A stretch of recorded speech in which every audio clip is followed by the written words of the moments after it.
Hello students, आप कुशल से होंगे। इस समय कोरोना वैश्विक महामारी का प्रकोप है। सभी को संक्रमण रोकने के लिए अपने ही घरों में रहना है। आज हम कक्षा 10 के हिंदी बुक क्षितिज से सूरदास के पद को पढ़ेंगे, जो सूरदास के भ्रमर गीत से लिया गया है। ये 4 पद हैं। इसमें श्री कृष्ण के वियोग में गोपियों की विरह व्यथा को बताया गया है। जब श्री कृष्ण गोकुल से मथुरा गए, उनके न आने पर गोपियां व्याकुल हो गई। कृष्ण स्वयं नहीं आए और उद्धव के माध्यम से योग का संदेश दे दिया। इस पर गोपियां उद्धव पर व्यंग करती हुई कहती हैं, उद्धव तुम हो अति बड़े भागी।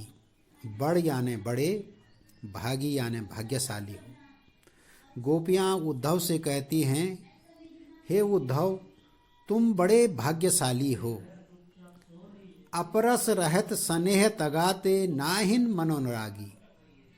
अपरस यानी अछूता, तगा यानी धागा बंधन, अनुराग का अर्थ है प्रेम। गोपियां उद्धव पर कटाक्ष कर रही हैं कि हे उद्धव, तुम कृष्ण के प्रेम से बंधे नहीं हो।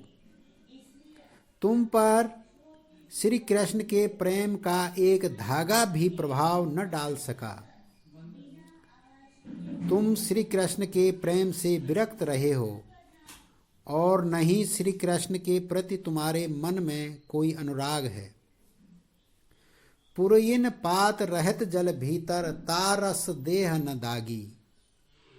अर्थात पुरइन का अर्थ होता है कमल, पात यानी पत्ता, रहत जल भीतर यानी जल के अंदर ही, दागी का अर्थ है धब्बा, देह का अर्थ शरीर। गोपियां कहती हैं, कमल का पत्ता जल के अंदर ही रहता है, पर उस पत्ते पर जल की एक बूंद का भी असर नहीं होता है। अर्थात गोपियां उद्धव पर कटाक्ष करती हैं कि तुम उस कमल के पत्ते के समान हो जो जल के अंदर ही रहता है, पर जल का उस पर एक भी धब्बा नहीं लगता। हे उद्धव, तुम श्री कृष्ण के साथ रहते, पर तुम श्री कृष्ण को छू भी न सके। आगे है, ज्यों जल माह तेल की गागरी, बूंद न ताको लागी।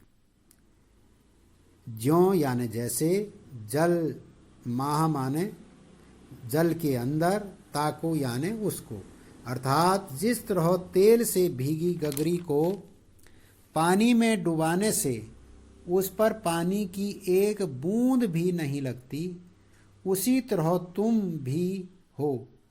तुम श्री कृष्ण के साथ रहते हो, पर श्री कृष्ण के प्रेम का लाभ तुम्हें नहीं हुआ।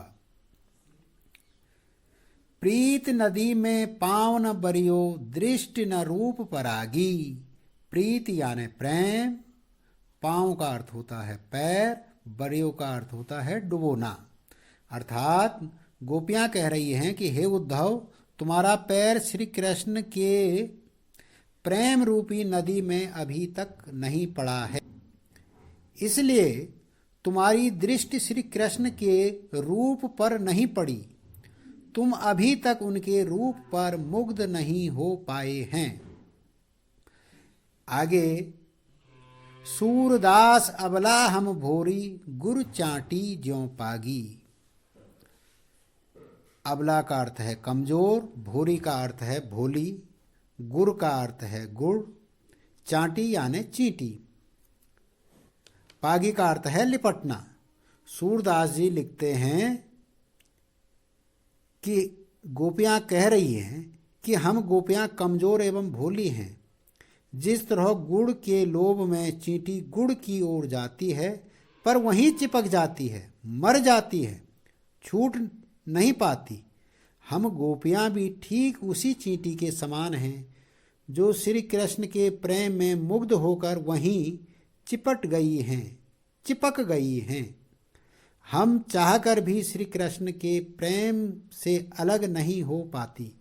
वास्तव में गोपियां कहना चाहती हैं कि उद्धव बड़ा भाग्यहीन है जो कृष्ण के साथ रहते हुए भी श्री कृष्ण के प्रेम से विरक्त है। उसके प्रेम का उस पर कोई असर नहीं पड़ा, इसलिए वह दुर्भाग्यशाली है। अगला पद अगले भाग में।